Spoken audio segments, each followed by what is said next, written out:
L'émission suivante est produite avec la participation de bénévoles. Bonne émission.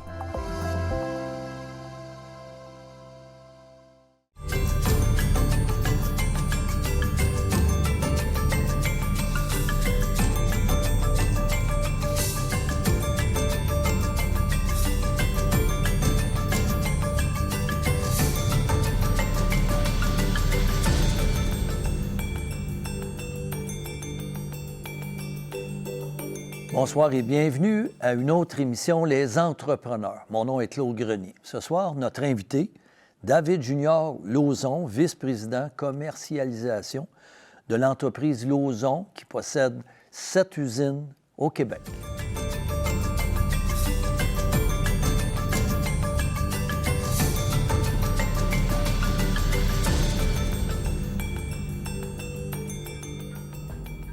Lauzon est une entreprise familiale québécoise portée par une vision à long terme et un engagement profond envers l'industrie. Sa force, l'intégration verticale, de la forêt jusqu'au produit fini.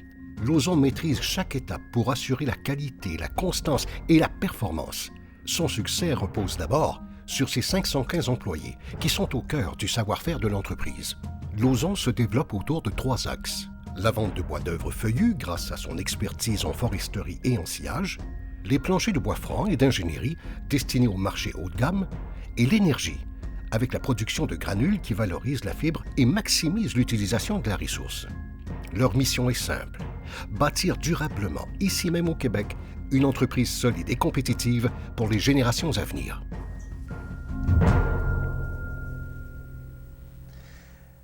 Alors, bienvenue, David Junior Lauzon de l'entreprise Lauzon. Une entreprise familiale, deuxième génération. Ça va être intéressant que tu nous parles de votre entreprise.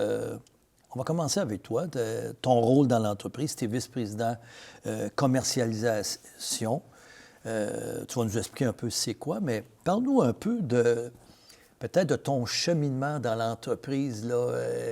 Tu as commencé jeune, tu as eu des études. Parle-nous un peu de ce petit bout-là avant qu'on parle de l'entreprise comme telle. Parfait. Donc oui, après l'université, j'ai commencé dans le fond du côté vente pour l'organisation. Ouais. Déménagé dans l'Ouest canadien pour 5 ans. Puis j'ai fait monter mon cheminement jusqu'au poste de vice-président commercialisation qui comprend l'ensemble des ventes, marketing, communication, développement de produits pour l'organisation. Oui, parce qu'on va voir qu'il y a quand même divers volets là, dans l'entreprise. Là, mais exact. Tu dis souvent une chaîne là, hein, au niveau des produits comme tel. Là, donc, une entreprise familiale. Alors, c'est ton père qui a créé l'entreprise. Parle-nous un peu de l'historique. Là. Exact. En 1985, donc on célèbre notre 40e anniversaire cette année. Mais commencé de rien, d'une bonne idée. Dans le fond, il y avait début vingtaine, puis acheter un voyage de bois, le scier, le revendu. Ça marchait. Il était en fait au cégep dans ce temps-là, en ingénierie. Puis ça a commencé à prendre de l'ampleur, arrêter les études, fonder en février 85 l'entreprise. Ouais. Mais le produit, c'était à quoi à l'époque, là? C'est du boîtillage. Du boîtillage. Exactement. Oui. Puis je vous dirais qu'on a cru vraiment par acquisition. Dans le fond, au début des années 90, il faisait partie des premières missions avec Jean Chrétien pour développer l'Asie. Ouais. Puis le Japon, il y avait une énorme demande pour l'érable canadien. C'était vu comme un produit très haut de gamme. Bois franc. Là. Exact. Oui. Donc, ça a amené des liquidités dans l'entreprise. Puis là, on était capable d'acheter plusieurs autres entreprises de plancher, scieries. La vision à David a été « Je veux contrôler de l'arbre en forêt jusqu'au produit fini qu'on vend ». Donc, il est venu à construire cette chaîne. Mais l'arbre en forêt, ça veut dire que vous vous occupez aussi de la coupe? Exact. Oui. Comment ça fonctionne? Au Québec, 90 des terres, c'est des terres de la couronne. Oui. Donc, c'est des droits de coupe. Donc, une entente qu'on a avec le gouvernement. On s'occupe d'aller en forêt, on fait de la coupe sélective. Donc, c'est très bon pour l'environnement. Mais c'est vraiment l'approvisionnement des logs pour la scierie vient de là à 80 OK. Là, dans cette partie-là de vos activités, ça représente combien de personnes qui travaillent pour... La scierie, je vous dirais, c'est environ 150-175 personnes. Donc, OK. elle est située à Tourceau. OK.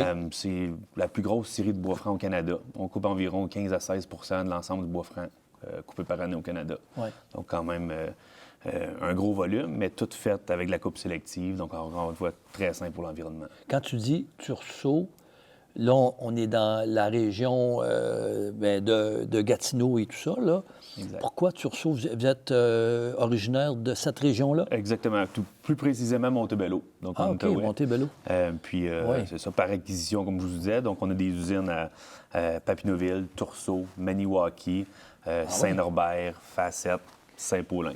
Oui, Saint-Paulin, nous, ça nous intéresse parce que c'est une usine dans notre région. Tu vas nous en parler aussi. Donc, la coupe, le sciage et le plancher, là. Ça veut dire que là, à ce moment-là, le bois, c'est du bois franc.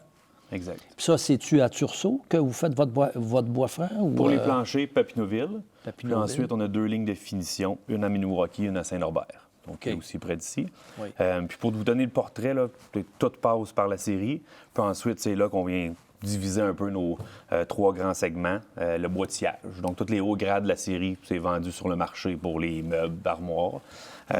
Ensuite, la division de plancher. Oui. Et pour terminer, notre division de granules, qui est l'ensemble de la récupération parmi nos installations pour s'assurer d'avoir aucune perte. Granules de chauffage, pardon, puis granules de barbecue. Puis ça, c'est Saint-Paulin, là. Exactement. Quand tu dis granules de barbecue. Oui, pour le fumage ou de plus en plus populaire, les barbecues aux granules de bois. Ah, OK, Ouais. OK. Pour les barbecues, OK, je comprends. Ouais. Oui. Donc, il y a Tursault, à Papineauville, combien il y a de personnes, là? Une centaine. Une centaine. Oui. Après ça, on s'en va à Maniwaki, Oui, une cinquantaine. une cinquantaine. Après ça, Saint-Norbert, Saint-Norbert, c'est une centaine. une centaine. Ouais. Puis Saint-Paulin, là, c'est un peu Exact. plus petit. Dans là. le granule, on a 2. On a Saint-Paulin puis une deuxième à Papineauville. OK. C'est une vingtaine Une de vingtaine. personnes par usine. Une vingtaine de personnes. Ouais. Donc, le groupe au complet, on est peut-être juste en haut de 500 personnes. Le marché, c'est quoi? Instable. Oui. C'est surtout cette année, je vous dirais. Le bois, ça va toujours rester. Il y a des Ouais, vagues. ouais. La granule, c'est quand même très positif. C'est une forme très verte de chauffage, comparé aux produits de pétrole. Du côté européen, c'est la source numéro 1 pour le chauffage. Donc, on essaye d'amener ça de plus en plus ici.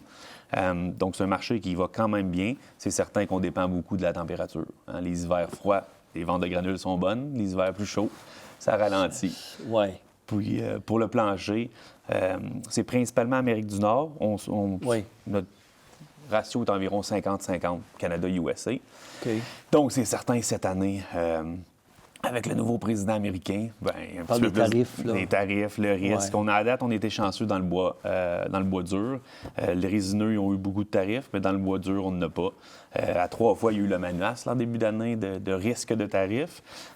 Puis, c'est ça, on était chanceux. Mais là, il y a une négociation qui s'en vient, là. Exact. Avec les États-Unis, le Mexique et tout, là. Peut-être que ça peut être encourageant, peut-être, si ultimement ça peut se régler, là. Exact. Donc, tu sais, Ouais. on le voit quand même dans le plancher, tu as beaucoup de la compétition n'a pas la partie série. Mettons, si on regarde dans les couvre-planchers. Donc, eux, une grande partie de l'approvisionnement vient de bois aux États-Unis. Donc, la balance économique entre le Canada et les États-Unis pour le bois franc, c'est environ 100 millions de dollars positifs pour les États-Unis. Donc, ils n'ont pas avantage à venir mettre des tarifs. Versus le bois de construction, c'est l'inverse. On a beaucoup plus qui descend, qui remonte. Ouais. Donc, c'est pour ça qu'on pense qu'on est protégé un petit peu plus OK.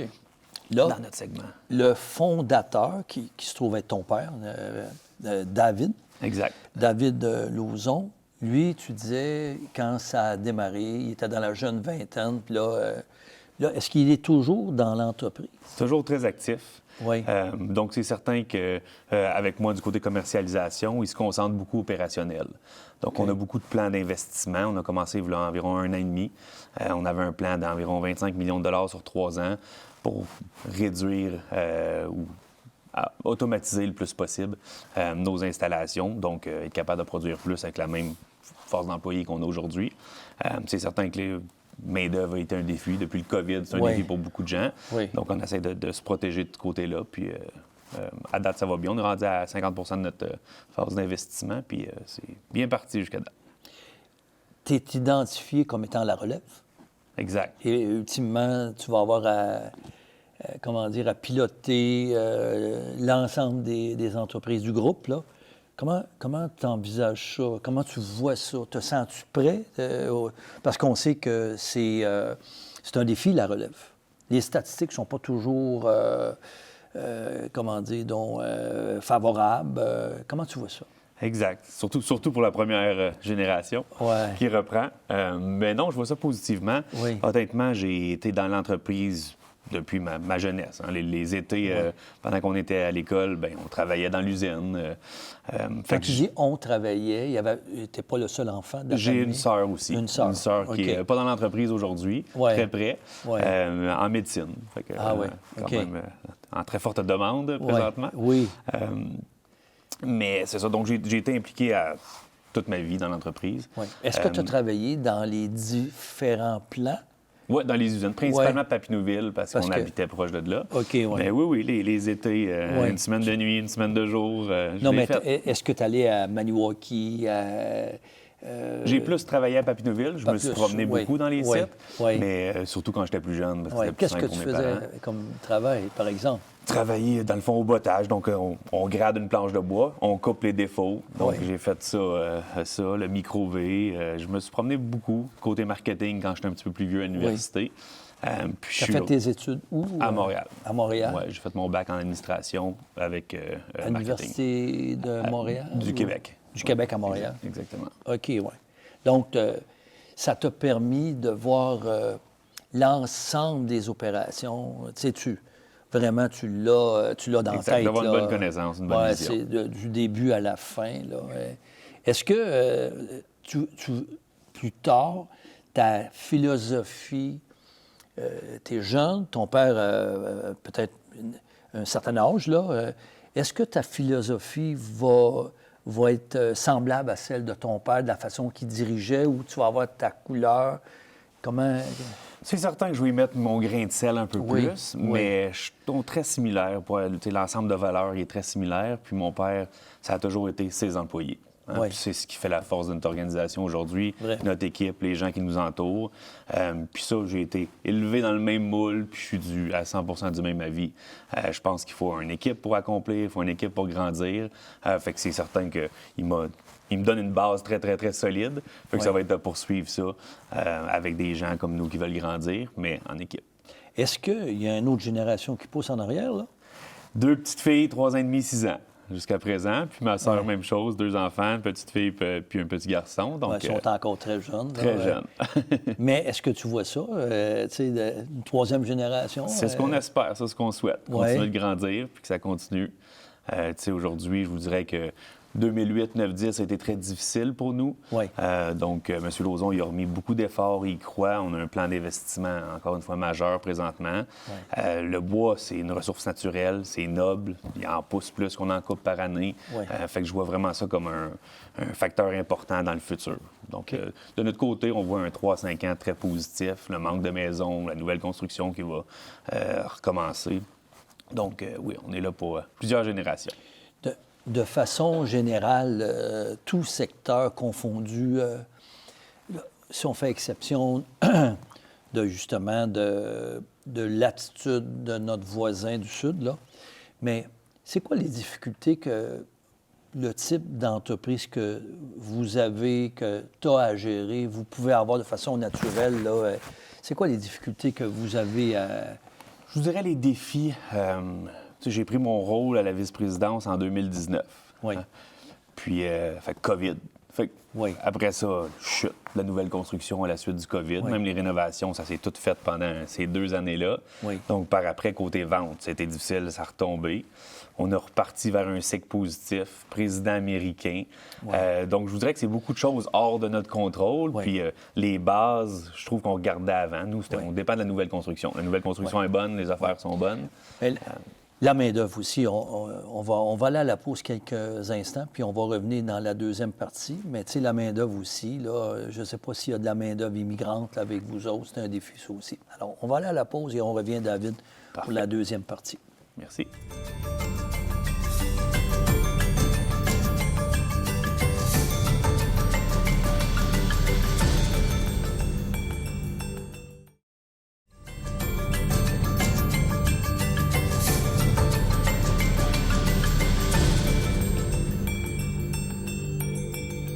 sommes toujours avec David Junior Lauzon de l'entreprise Lauzon. À la fin de la première partie de l'entrevue, David, on parlait de main-d'œuvre. Puis de façon un peu plus spécifique, on parlait de la main-d'œuvre immigrante qui, pour le Lauzon, pour votre entreprise, c'est quand même, un nombre de personnes important pour vous autres. J'aimerais ça que tu nous en parles de ça. Oui. Exact. On a près, à partir du COVID, c'est là qu'on a mis plusieurs programmes en place. Oui. Mais on a près de 75 personnes du Madagascar. Donc, petite île au sud de l'Afrique. Langue française, donc pour essayer que ça soit plus facile aussi. Contrat de 2 ans. Objectif, c'est amener les familles, puis rester à long terme. Oui. Puis je dirais que ça nous a beaucoup aidé.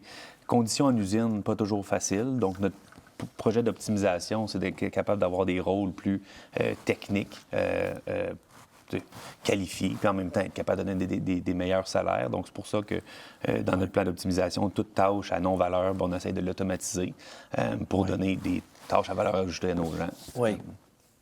D'ailleurs, c'est au niveau technologique, vous êtes où là-dedans?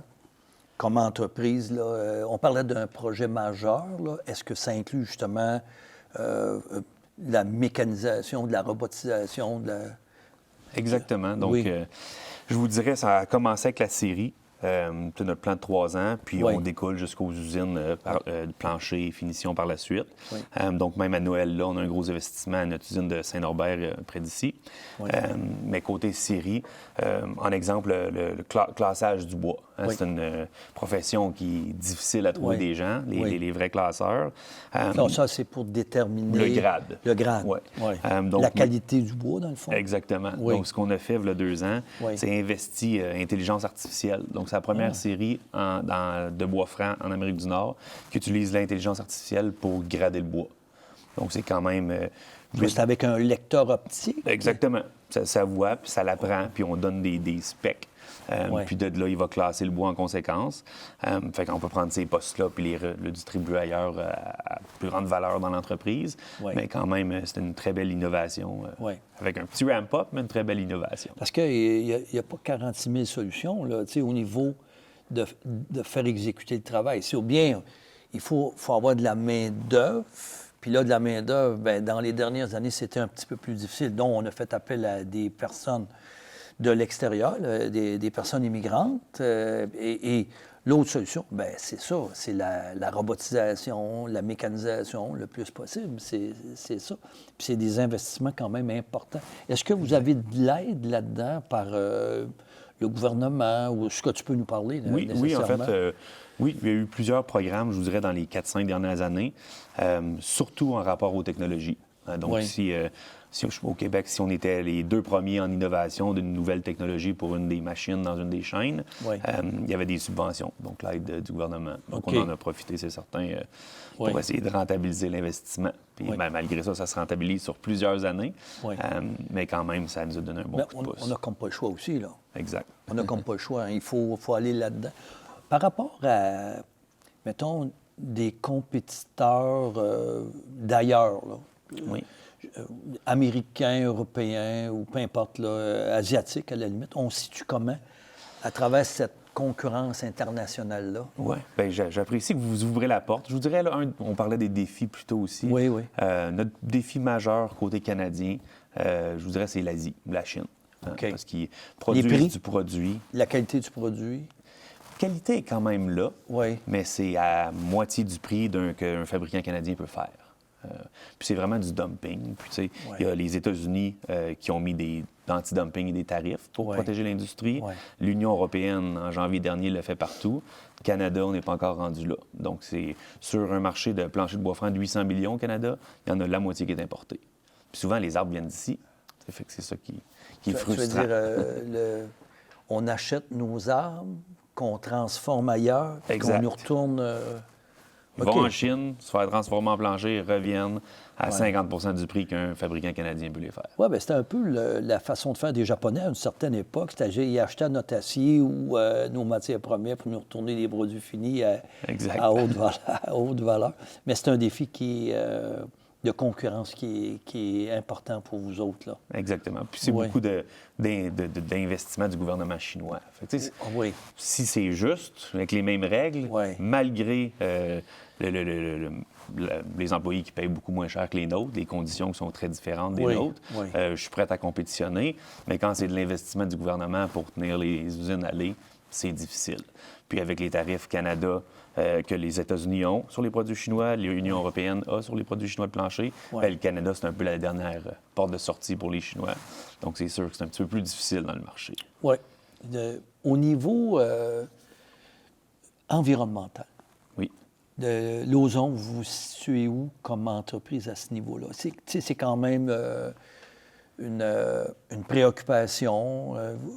Comment vous vous situez là-dedans? Je vous dirais, on parlait de l'entrée de jeu, les employés, hein? Première priorité, M. Lauson.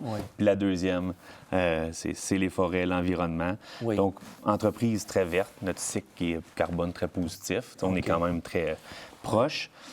Puis, on parlait de coupe d'entrée de jeu, purement de la coupe sélective. Donc, aucune coupe à blanc qui est faite.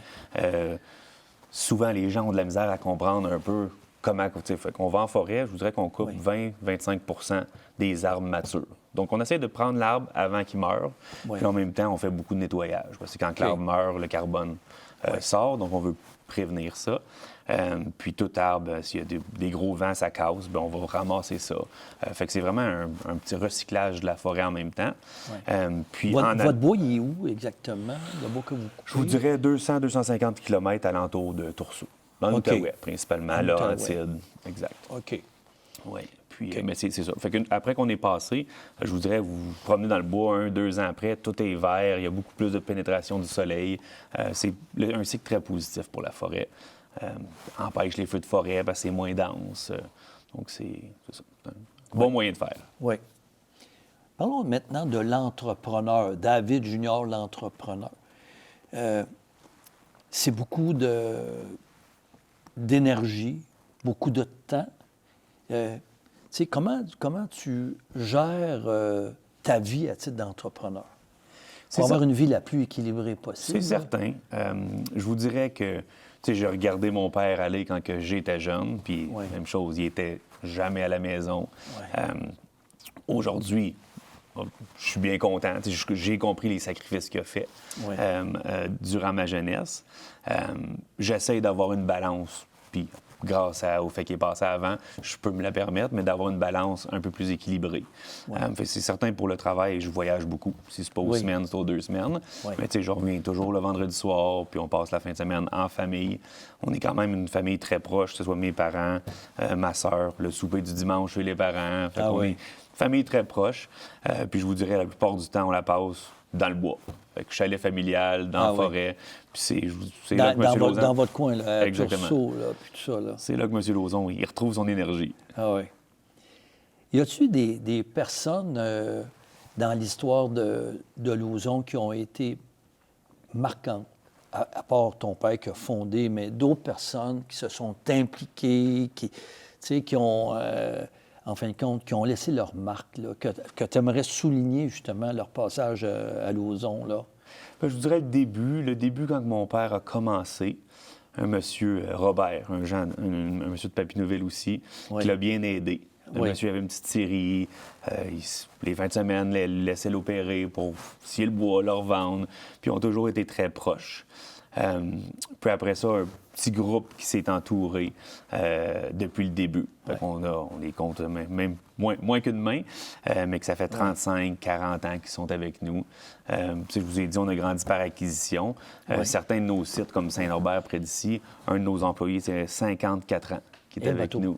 Il est tombé à 3 jours, mais 54 ans à la même place. Saint-Tabarouette, c'est quelque chose, là, tu sais. Puis l'autre défi aussi, quand on est en affaires, comme ça, on fait des acquisitions, il y a tout l'aspect financement. Il faut financer des projets. Comment vous réussissez à...